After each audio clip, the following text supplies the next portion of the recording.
प्यारे की जय। महाराज की जय। मैं तो चाहिया खुद को पर धनी की मुझ पर मेहर, खाते दुख फेर फेर लिया, अब सुख लागत है जहर। अब सुख लागत है जहर। मैं तो पहले यही चाहती थी कि मैं संसार में हर प्रकार से सुखी रहूं, लेकिन धाम धनी की कृपा से मुझे माया का दुख मिला। मुझे हफ्ते में जाना पड़ा, जहां विरह में डूबकर मैंने अपने प्राण वल्लभ को पा लिया। अब तो दुनिया का सुख जहर की तरह कष्टकारी लगता है। मेरी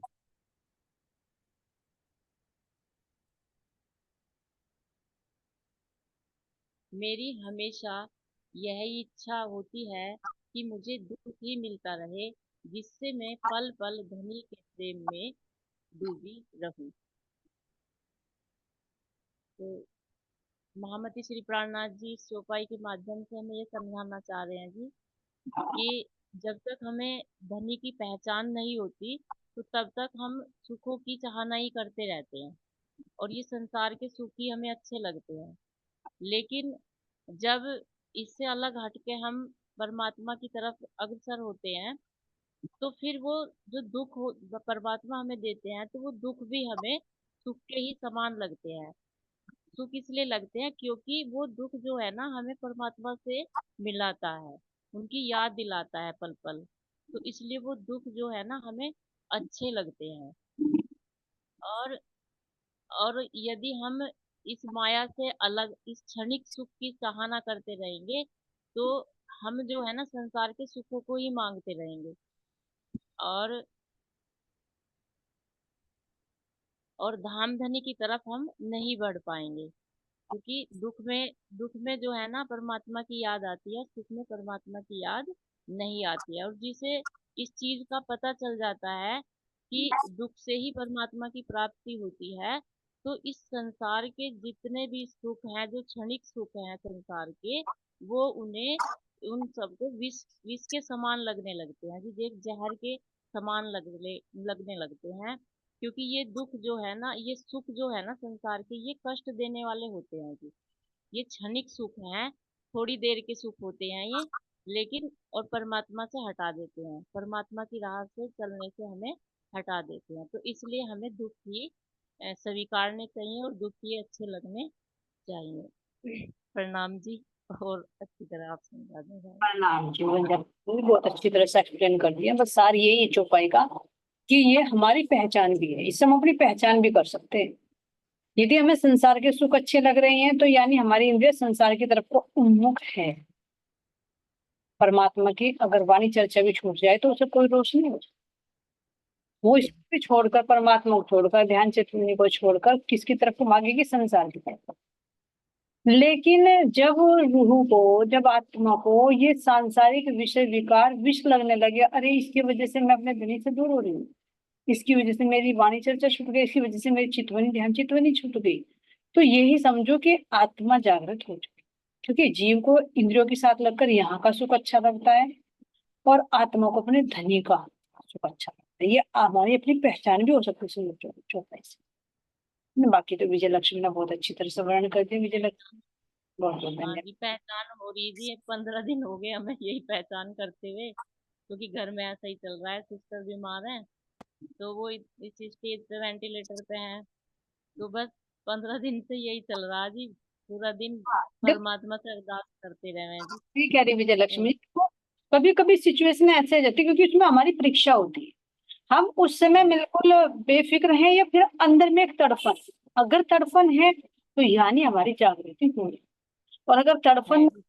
सोच रही है अरे चल कोई बात नहीं, टाइम मिलेगा तो कर लेंगे, नहीं मिला तो कोई बात नहीं, पहले तो ये काम।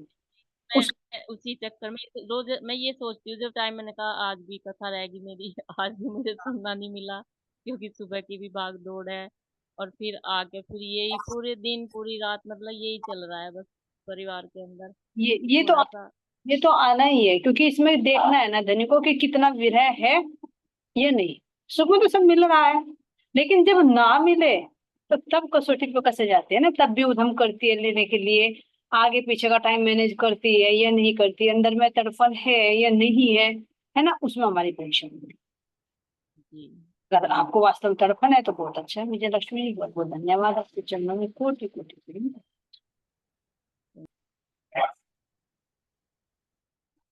बोले श्री प्राणनाथ प्यारे की जय, सतगुरु महाराज की जय।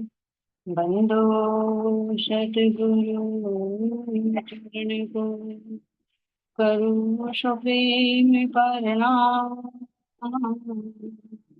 अतुल हरण मंगल करण, जय श्री देव चंद्र जी।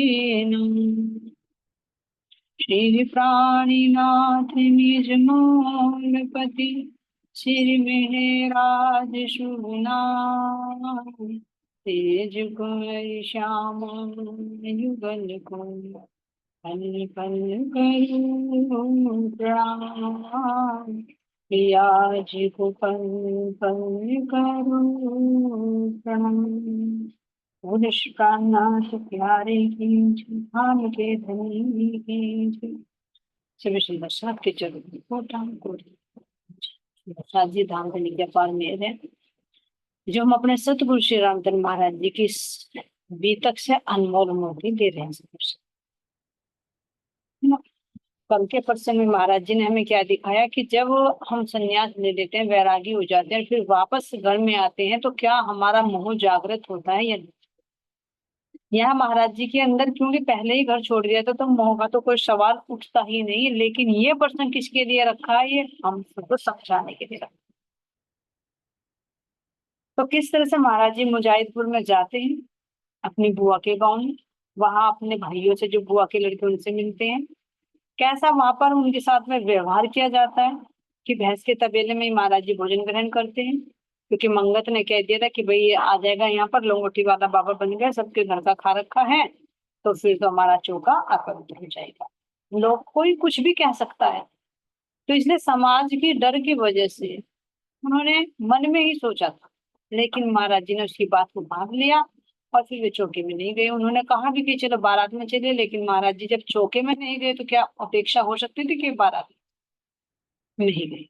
फिर यहाँ पर कुछ दिन ठहरते महाराज जी कह रहे हैं यहाँ पर, कुछ दिन रह कर चले गए हम गांव जड़ोदा को अपने, महाराज फिर भी आना हमसे सबने वचन लिए।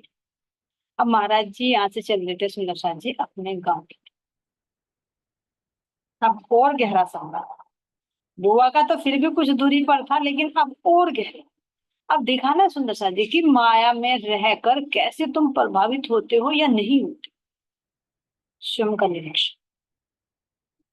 बुआ है, बुआ के लड़के हैं, वहां के गांव वाले हैं, बचपन के दोस्त हैं, उनसे कम लगाव होता है, जबकि परिवार के अपने पत्नी है, अपने बच्चे, अपने भाई हैं, भतीजे हैं, इनसे गहरा संबंध।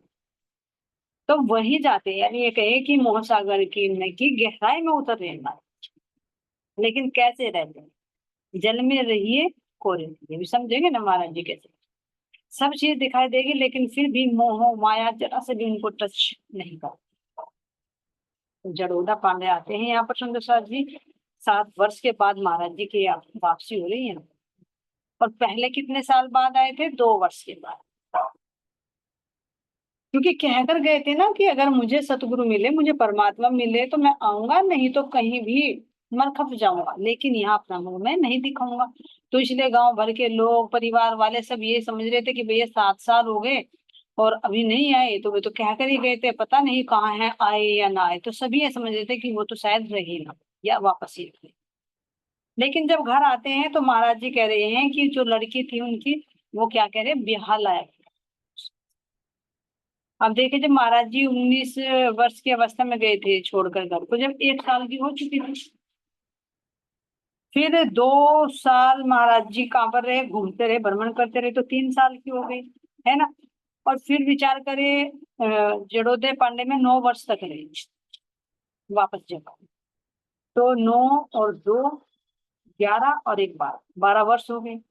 अब 7 साल यहाँ पर हो, 8 साल ही मान कर जाओ,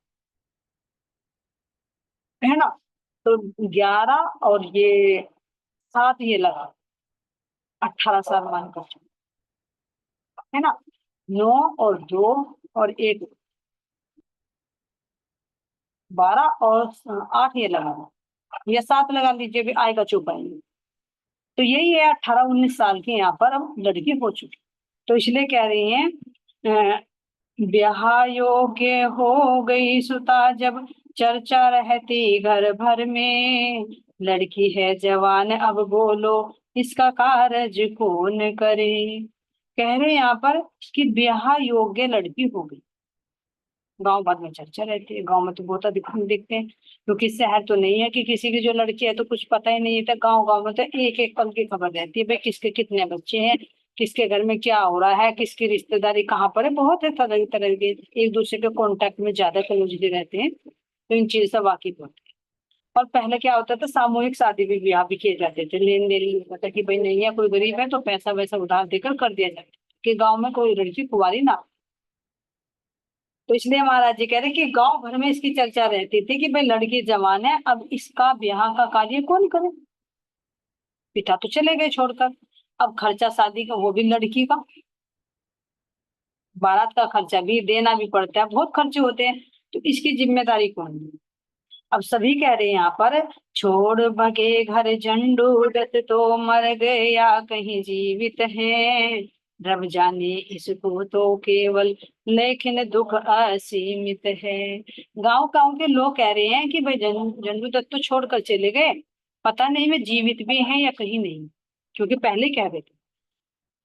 तो अब पहला मोबाइल वगैरह टेलीफोन वगैरह तो नहीं थे कि भाई बात कर लेते कुछ कर लेते, कुछ फिक्स एड्रेस भी देकर नहीं रहते कि चलो पत्र डाल देते पे पता लग जाता।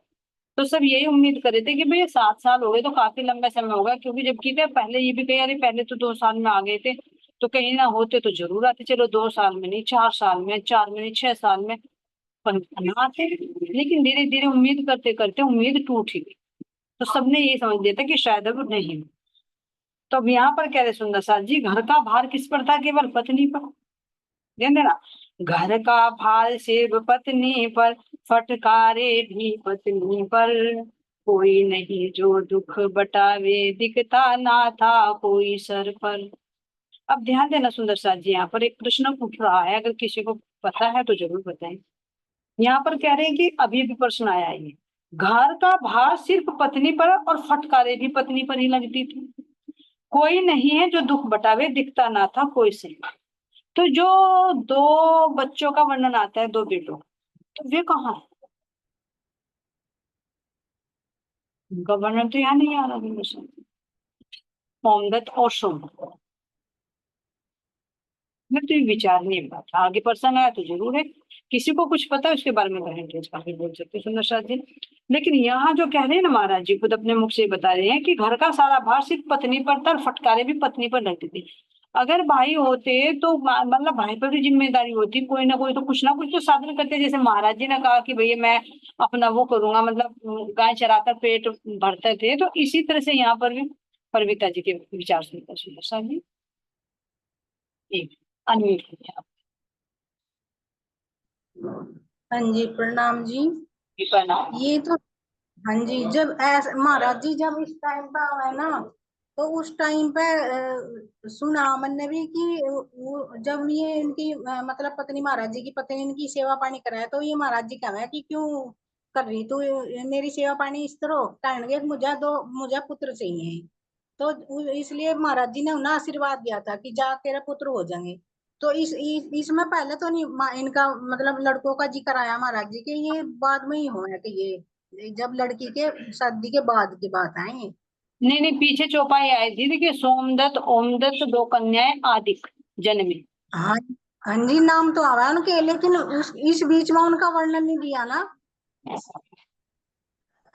चलिए और मंथन करते हैं, क्योंकि अगर ना होते तो महाराज जी जब 2 वर्ष के बीच में आए ना, तो तब का वर्णन है ना चौपाई की, सोमदत्त ओमदत्त और 2 कन्याएं आदिक जन्मी, 2 मर गई और 1 रह गई, है ना, ये प्रश्न था। हाँ जी, आगे आएगा तो जो, तो ये लेकिन अगर आगे हाँ, तो शायद मेरे नाम ना।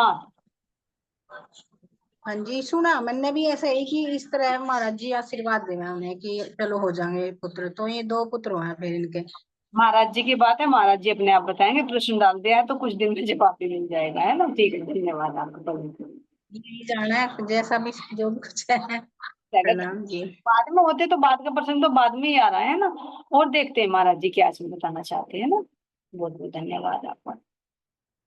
चलिए सुंदर साथ। तो अब चल रहे हैं सुंदर साथ जी आगे, महाराज जी वर्णन कर रहे हैं यहाँ पर। चलिए केत भाई जी।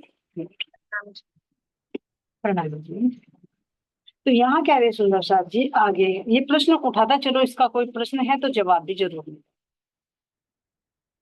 तो अब कह रहे हैं यहाँ पर सुंदर साथ जी, कोई भूल चंद भी मस्त अपनी में, कुनबा अपनी अपनी में, लावारिस के भाते हुए सब कहने लगे सभी इन्हें।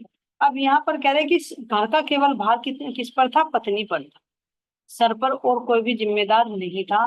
और जो लोग ताने देते थे, गांव का माहौल तो पता ही है भाई, लड़की इतनी बड़ी हो रही है, घर पर बैठा रखी है ना। अगर घर का भी काम करते हैं तो यहाँ तक के ताने मार देते थे कि बेटी की कमाई खा रही। अब नहीं इतने विचारधारा तो बेटी से जो भी करके लाए तो नहीं देंगे, लेकिन पहले तो ये थी कि और अब भी है बहुत ज्यादा, यही कहेंगे सीधे कि बेटी की कमाई खा रहे इसलिए विवाह नहीं कर रहे, कमाई मिल रहा है, नौकर मिल रहा है, इस तरह से बहुत सारे व्यंग करते हैं तो गांव के हिसाब से। तो महाराज जी कह रहे हैं कि सारे ताने भी उनको ही सुनने पड़ते थे, लावारिस की बात ही हो रहे थे हमारे। तो कह रहे हैं यहाँ पर ध्यान देना सुंदर साथ जी, शब्द बहुत ढंगे बेढंगे आ आ कर कह जाते लोग, निज पत्नी को सुनने पड़ते, आन बना ऐसा संयोग। ढंग बेढंगे, क्योंकि पता था कि कोई कहने वाला तो कोई है नहीं, वो बेचारी सुनती रहती थी चुपचाप, कोई खामद खड़ा हो बराबर का तो सोच समझ कर बोलेगा कि तेरा मुंह तोड़ देगा भाई भी अगर तूने गलत बोला। लेकिन एक लावारिस समझकर, एक असहाय समझकर, अबला समझकर, जिसके जो मुंह में आता था वो कहकर निकल सकता। मैं भी आए, इतनी बेटी बड़ी हो रही है, घर में बैठा रखी है ना, फिर मतलब बाप भी छोड़कर चला गया, बहुत तरह के कह रहे महाराज जी ने, केवल एक ही शब्द दिए यहाँ पर, ढंग और बेढंग। इससे हम सोच सकते हैं कि कितने अपशब्द है ना। ये सारे किसको सुनना पड़ता था, पत्नी को। अब कह रहे हैं यहाँ पर, घर पर मुखिया नकली पंडित, चचा जान भाई अपने, साथ साथ पैसे वाले भी लेन देन भी करते थे। घर पर मुखिया नकली पंडित, चचा जान भाई अपने, है ना सुंदर, जो इनके चाचा थे महाराज जी के, तो कह रहे वे थे और नकली पंडित थे। क्योंकि महाराज जी भी पहले पंडिताई करते थे और अब भी पंडित बने, ब्राह्मण बने, अब जो ब्रह्म में रमण करे। तो अब ये ब्रह्म में तो रमण नहीं करे, बाहर का वेश धारण कर रखा है, बन रहे हैं ब्राह्मण, बन कर रहे हैं पंडिताई, तो इसलिए महाराज जी ने यहाँ शब्द प्रयोग किया है नकली पंडित। जो दिखावे के साफ स्वच्छ धोती पहनते हैं, कर्म कांड करते हैं, लोगों के कार्य करते हैं, लेकिन परमात्मा की सुगंधी कोशों तक भी नहीं है, तो नकली तो रह गए। तो इसलिए कह रहे हैं कि चाचा जान थे नकली पंडित जो थे, और क्या करते थे, वो पैसों का लेन देन भी करते थे, नहीं पैसे वाले थे। जैसे किसी को भाई उधार लेना होता है, जैसे जमींदारी होती है कि भाई हमारे पास पैसे नहीं है तो कुछ दिन के लिए उनसे ले लो, उनका ब्याज वगैरह लगा कर दे देते या उधार भी दे देते हैं। इस तरह से कह रहे हैं कि वो लेन देन भी करते थे और पैसे वाले भी थे। लेकिन खर्चे पे बात आवे तो उसको कौन करे भाई, उन्हें भी लोग कह रहे हैं कि भाई तुम्हारे भाई की लड़की है तो तुम्हें कुछ इनका सोचना चाहिए। तो कह तो रहे भाई सोचे तो जरूर, ब्याह तो होना चाहिए क्योंकि उम्र हो रही है, अच्छा नहीं लगता भाई गांव में जवान लड़की बैठी रहे। लेकिन खर्चे पर बात अटकती थी, खर्चा कौन उठाए। और ये थी दिल में कि अगर उठा भी दिया तो वापस कौन लौटाए। ये तो कुछ कुछ का पैसा का हो तो चलो करे भी, लेकिन पूरा विवाह का खर्च सपोर्ट तो कर भी दे, लेकिन दिख रहा है कि इनके पिताजी तो है नहीं भाई, जंडू तक तो छोड़कर चले गए। अब अगर हमने लगा भी दिया तो वापस कौन लौटाएगा, इसलिए पैसे के खर्चे से बच रहे। अब यहाँ कह रहे सुंदर साथ जी, बार बार क्या कहते थे, मूलचंद जो था वो भी बार बार कहता था कि भाई लड़की के फेरे फेरो। लेकिन कहाँ पर अटकती थी बात, अटकती थी खर्चे पर, मुंह बिल्ली का पकड़े कौन, सख्त सुस्त सुनने को पत्नी, सुनती रहती सबकी मुंह। सब कह रहे भाई हाँ लड़की के फेरे फेरो, मूलचंद भी कह रहा, चाचा भी कह रहे, सब कह रहे गाँव के भाई हाँ लड़की के ब्याह करो। लेकिन कह रहे कि बात खर्चे पर अटकती, बिल्ली का मुंह कौन पकड़े, यानी खर्चे पर कौन अड़े, जो देगा उसको खा जाएगी। खर्चे की जो बात है, खर्चे को बिल्ली कह दिया। उसको बिल्ली का मुंह, यानी खर्चे को कौन जिम्मेदारी ले।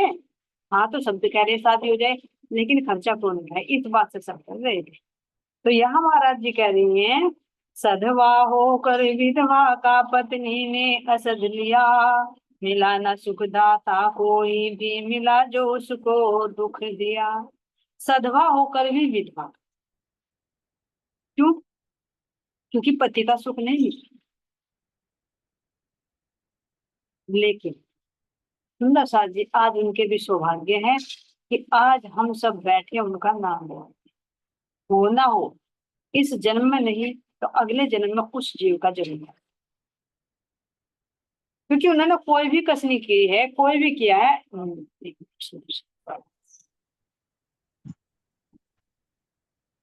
तो जो इतने कष्ट झेल रही है सुनिश्चित, देखो महाराज जी तो खोज के लिए निकले, लेकिन वो सधवा होकर भी विधवा की तरह जीवन जी रही, तो क्या उसने कष्ट नहीं उठाए?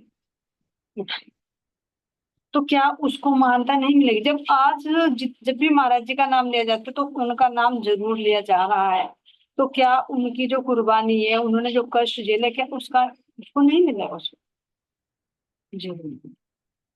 इस जन्म में ना हो तो अगला जन्म ऐसा होगा कि वहां पर ये तात्म का ज्ञान मिलकर उस जीव को अखंड मुक्ति जरूर मिलेगी। क्योंकि कोई भी जीव ब्रह्म आत्माओं की जब संगति में आता है तो उसका कुछ ना कुछ भाग्य उदय होता है, चाहे वो नकारात्मक भाव से आ रहा है। ध्यान देना सुंदर सा, जैसे कहे कि कंस थे, है ना, और ये तो उदाहरण देकर सुंदर सा जी कह रही मैं, कंस थे, है ना, रावण था, कुछ ना कुछ तो था जो उनके साथ में आए, लेकिन फिर भी विरोध की दृष्टि से आए तो सही, उद्धार तो उनका भी हुआ है ना। तो ये भी कुछ ना कुछ संबंध होता है जो ब्रह्म सृष्टियों की संगति मिलती है, चाहे वो फिर प्यार से रहे, चाहे वो नफरत भाव से रहे। लेकिन इन्होंने तो महाराज जी के लिए बहुत कष्ट झेला सुंदर सा जी, नहीं तो ये भी कह सकती थी जब 2 साल रहे कि नहीं मैं तो साथ चलूंगी। देखा ना पीछे ठकुराइन ने किस तरह से हंगामा किया, और एक को देखा है कि वो तो ट्रेन में से खींच लाई थी अपने पति को। तो उन्होंने ऐसा तो कुछ नहीं किया, उन्होंने कह दिया कि हाँ जाओ आप, जैसे भी जाना, जैसे भी जीवे जिए। और जबकि कोई सपोर्ट नहीं था, तो सुंदर साथ जी 8 साल बिताने ऐसे नहीं बीते, और 2 साल पहले भी बिताए, तो उनकी ये कुर्बानी भी व्यर्थ नहीं जाएगी। लेकिन उस समय देखो, जब ये भी नहीं पता कि पता छोड़कर चला गया, सामने जा रहा हो, तो क्या तुम जाने दोगे उनकी जगह अपने आप को खड़ा करके? अगर ये कहे घर पर एक बच्चा लड़की हो और वो कहे कि मैं जा रहा हूँ, जैसे तुम्हारा काम चलता हो भाई चला लो, हम तुरंत ये कहेंगे कि किसके भरोसे छोड़कर जा रहे हो, हमें शादी क्यों की थी, बाबा बनना था, तो आगे न पीछे ठकुराएंगे सब, हमें भी लेकर चलो। ऊपर से ये लड़की भी है, इसका कौन करेगा? नहीं जाने देते सुनो सर। लेकिन उन्होंने कितना सहयोग दिया ये जानिए, उनकी कुर्बानी सुंदर साथ जी, धन धन है वे भी उनके चरणों में कोटि कोटि प्रेम प्रणाम। देखो सुंदर साथ जी, जिनका संबंध उस तन से जुड़ा जिस तन में साक्षात अक्षरातीत पूर्ण परमात्मा विराजमान। तो यहाँ कह रहे आज भले ही उन्होंने विधवा की तरह जीवन बिताया, लेकिन अखंड सुहाग मिलेगा बदले। कह रहे यहाँ के दुख के बदले अखंड सुख मिलता। तो सधवा होकर विधवा का पत्नी ने असद लिया, मिला ना सुख दाता कोई भी, मिला जो उसको दुख दिया। उसको जो भी मिला उससे उसको दुख ही मिला, सुख कभी मिला ही नहीं। सधवा होकर भी विधवा की तरह रह रही है। ऐसे ही अगर हम देखें ना, तो हम भी सुहागिन, सुहागिन है ना, लेकिन यहाँ खेल में आकर विधवा की तरह ही तो रह रहे, क्योंकि अखंड सुख का स्वाद ले ही नहीं रहे। रात निष्फल गए उसके जिसने सुहाग का सुख नहीं लिया। कहाँ है परम धाम का वो प्रेम, कहाँ है वो विरह, कहाँ ले रहे वो आनंद? नहीं है। कहाँ है परम धाम के वे गुण, जीव के गुण धारण कर लिए, अपने जो अखंड सुहाग की निशानियां वो उतार दी, और यहाँ जो माया के विकार है वे हमने धारण कर लिए, तो सधवा होकर विधवा की तरह ही तो रह रही। लेकिन अगर धनी मिल गए, धनी से प्रेम की बातें हो रही है, तो समझो हम सुहागिन, जब सतगुरु हाथ पकड़, है ना, तूने थामा हाथ मेरा, मैं सुहागिन बन गई। जब भी सतगुरु हाथ पकड़ ले, क्योंकि सतगुरु के रूप में काम करनी है, तभी मैं क्या हो गई? सुहागिन। क्योंकि वो अखंड सुख, अखंड सुभाग मुझे मिलने लगता है। वही मेरी मांग भरी जाती है, वही मेरे नेत्रों में ज्ञान रूपी काजल हो जाता है, वही मेरे अधरों पर प्रेम रूपी लालिमा लग जाती है ना। वही कानों में, श्रवण अंगों में मेरे धनी के शब्द जाते हैं, वही नासिका में खुशबू आती है तो वही नथनी बन जाती है, वही सुंदर साजी नौ रंगों से रंगी हुई मेरी करनी सुधर जाती है, और वही मेरी चलनी के आभूषण बन जाते हैं। जब भी गुण आ जाएंगे, परम धाम की चलनी हो जाएगी, तभी आत्मा का सारा श्रृंगार। तो यहाँ कह रही हैं उनको कभी सुख नहीं मिला। अतः खर्च के भय से कोई बढ़ा न पाया इसमें हाथ, गांव भर में चर्चा रहती, हर मुंह पर रहती है बात।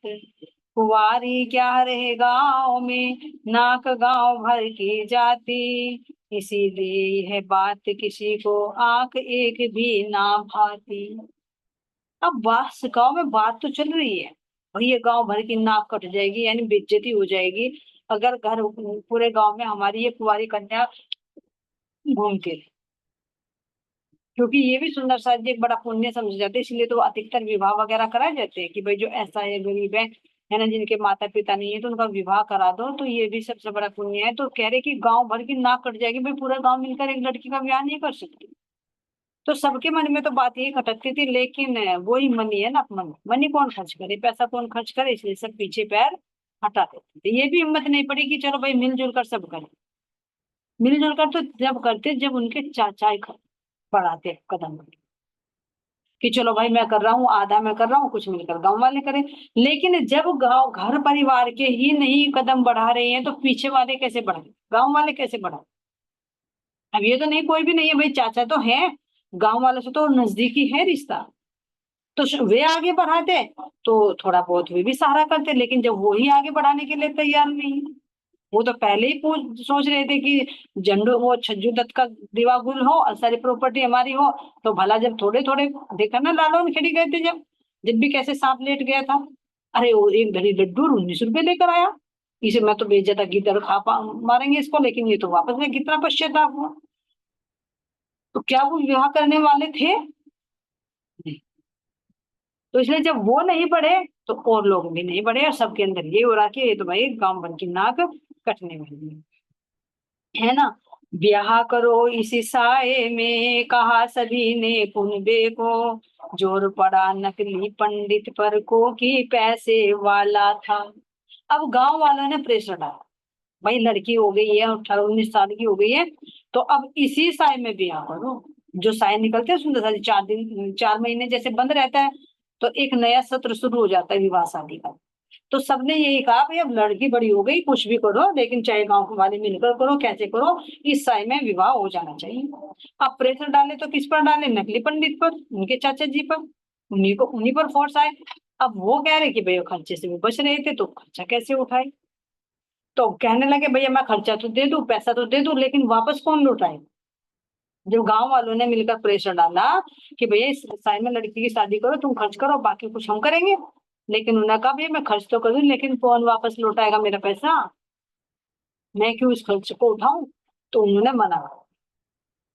तो अब यहाँ सुंदर सास जी कह रही हैं, वे कहते अपनी भाभी को, घर के घर में रह जाती बात, क्या उत्तर दे सकती पत्नी, नाजुक थे घर के हालात, तुम ही तो हो और न कोई, तुम ही दोगे इसमें हाथ। उन्होंने कहा गांव वालों ने कि भाई कोई ना कोई, कोई नहीं करेगा, पहले तुम ही इसमें हाथ डालो। हाथ डालने का मतलब तुम ही इस कार्य में पहले आगे बढ़ोगे, तो फिर पीछे वाले लोग भी सपोर्ट करें। अब वो जाकर भाभी को कहते कि भाई भाभी बताओ कैसे करेंगे, घर की बात, घर के घर रह जाती बात, भाई घर के घर में रह जाएगी, चलो मैं खर्चा करूंगा, लेकिन अब ये बात बताओ कि भाई ये खर्चा मेरा कौन देगा, घर की बात घर में ही निपटा ले। तो लेकिन वो क्या उत्तर दे सकती है, भाई उनके पास कुछ पैसा हो कि घर की क्या बात माने कि भाई बाहर वालों से न लेकर मैं खर्च उठा लूंगा पैसों का और मुझे वापस लौटा दिए। तो अब कह रहे महाराज जी कि वो क्या कहती, उसकी तो हालत खुद नाजुक थी, अगर उनके पास पैसे होते तो वो खुद ना करती अपनी बेटी के साथ। लेकिन वो जाकर पूछ रहे हैं कि घर की बात घर में रह जाएगी, बताओ मैं खर्च कर दूंगा और फिर मेरे वापस नहीं लौटा देना पैसे। लेकिन उनको क्या जवाब देते, उन्होंने कुछ भी जवाब नहीं दिया। पाले न जाने क्यों कर बच्चे, कैसे कैसे काम चला, झेले किस प्रकार एक औरत कारज ब्याहों का खर्चा। अब कह रहे कि भाई बच्चे तो उन्होंने जैसे जैसे तो पाल लिए, लेकिन अब ब्याह का खर्चा तो मोटा खर्चा हो गया। इस खर्चे को कौन उठाए, कैसे करे वो ब्याह। तो यहाँ कह रहे हैं संवत 1984 था जिस दम हम घर आए, 7 साल के लगभग बाहर रहकर घर वापस आए। 7 साल के बाद, संवत 1984, 7 साल का समय बीत चुका था। महाराज जी अब वापस आए हैं, तो कह रहे हैं यहाँ पर अनायास जा खड़े हुए हम, घोषित था मैं खत्म हुआ, मान मुर्दा ही उठाओ जिसने सुना यही समझा। महाराज जी कह रहे 7 साल के बाद जब मैं वापस आया, अनायास पहुंचा, तो सब वो चक्के रह गए, अरे जरूरत आ गया, अरे जरूरत आ गया। क्यों? क्योंकि सबको ये था कि वो तो कहीं मर गई। और जैसे कह रहे हैं कि ऐसे अचंभित हुए जैसे कोई मुर्दा खड़ा हो गया हो, क्योंकि सबके अंदर ये धारणा हो गई थी कि वो तो अब यहाँ इस दुनिया में नहीं है ना। और इसकी बात को सुनकर सब वापस लौट लौट कर महाराज जी के कह रहे हैं कि आने लगे दर्शन करने के। तो अब यहाँ क्यों क्यों गिरा? क्योंकि जो उनकी पत्नी थी उन्होंने भी अपने बिछुए चूड़ियां उतार कर रख दी। वो क्यों था सुंदर? क्योंकि महाराज जी का वो बोल याद है कि जब कहा था कि अगर सतगुरु में लेता आऊंगा नहीं तो कहीं मर जाऊंगा। तो लोगों को यही था कि 7 साल हो गए भैया, अब नहीं कहीं होंगे। तो जब महाराज जी पुनः गए तो कह रहे कि ऐसा लगा सबको जैसे हमारे सामने मुर्दा खड़ा हुआ। तो सबकी धारणा ये थी कि भाई वो तो अब नहीं है। लेकिन जब अनायास महाराज जी कह रहे कि मैं जाकर खड़ा हुआ, तो लोगों ने बड़े अचंभे से देखा, और सब गांव के लोग जैसे जैसे एक दूसरे से सूचना पहुंचती चली गई, तो सब दर्शन करने के लिए यहाँ पर आने लगे, है ना। अब खुशी से ज्यादा ये हुई कि भैया अब जो झमेला जुड़ा हुआ था, है ना, अब उसका समाधान दे। बड़ी शांति। और सबसे बड़ी तो शांति चचा जान नंगली पंडित को, क्योंकि उनके सिर पर बजने वाला था कि भाई तुझे खर्च करना है, कैसे भी कर, तू पैसे वाला भी है, खर्च कर, लड़की का ब्याह कर। लेकिन उसको बड़ी शांति मिली। अरे वाह, अब तो आ गया भैया, मैं तो बच गया, मैं तो बच गया खर्चे से, अब करेगा अपने आप। तो इसलिए कह रहे हैं यहाँ पर जिसका पाप बाप उसी का, आप संभालेंगे सब काज। हर के मुंह पे यही चर्चा हुई है, जो गांव गांव में हो रही थी, भाई खर्च कौन करे, खर्च कौन करे। तो उसका बाप आ गया, जिसका पाप है वो अपने आप संभालेगा, अब है ना, जिसकी बेटी अपने आप करेगा, अब हमें टेंशन लेने की क्या जरूरत है। तो एक तो खुशी ये हुई। से पूछे तो महाराज जी कहने की इतनी खुशी नहीं, इतनी खुशी उन्हें क्यों हुई? क्योंकि सिर पर जो खर्च बैठा था उससे फायदा। खुशी का कारण देखो दूंगा साहब, कि भैया जिसकी बेटी है वो अपने आप आ गया, तो अब सारा खर्च अपने आप संभाले, कैसे भी करे। भाई औरत थी, उनकी पत्नी थी, तो चलो सपोर्ट करते, लेकिन अब तो मालिक आ गया, तो अब हमें की टेंशन लेने की क्या जरूरत है। तो बहुत खुशी की लहर दौड़ पड़ी, और घर घर में ये होने लगे। कह रहे महाराज जी अब हम पे थी बस एक लंगोटी कमली और कमंडल, ना झोली ना बटुआ कोई, ऐसा कोई नहीं संकेत। अब सबके अंदर तो ये हो रहा कि भाई अब तो आ गए उनके पिताजी, और शादी विवाह अपनी लड़की का अपने आप करेंगे। लेकिन महाराज जी अपनी हालत को बता रहे कि मेरी हालत कैसी थी। मेरी एक लंगोटी, कंधे पर कमलिया, और हाथ में कमंडल। ना मेरे पास कोई झोली, क्योंकि लंगोटी में कुछ नहीं हो सकता, कंधे पर कमली रखी उसमें कुछ छिपा नहीं हो सकता। कमंडल है भैया, कमंडल में खाने पीने का पानी वानी का चलता है। तो देख रहे महाराज जी क्या कह रहे हैं कि जब लोग देख रहे हैं तो देख कर ये कह रहे हैं लगता तो नहीं कुछ होगा, इसके पास कुछ लाया होगा मांगे। ना तो बटवा, ना झोली, क्योंकि झोली होती तो शायद न हो भाई इसमें बांध रखे होंगे कुछ पैसे वैसे। लेकिन महाराज जी कह रहे हैं भैया मैं तो खुल्लम खुल्ला हूँ, कुछ नहीं था मेरे पास। ना कोई बटवा था, ना कोई झोली थी, बस एक लंगोटी थी, कंधे पर कमलिया थी, और हाथ में कमल। तो लोगों ने आइडिया लगा लिया कि बाबा तो आ गए, लेकिन शायद कुछ नहीं लेकर आए। तो यहाँ कह रहे हैं जिसमें दाम धुकड्डे रखते दिखते ही होता अनुमान, फूडी कोटी एक न पल्ले पल भर में हो जाता ज्ञान। अब महाराज जी कह रहे मेरी हालत को देखकर तो समझ गए भैया, जो समझ रहे थे कि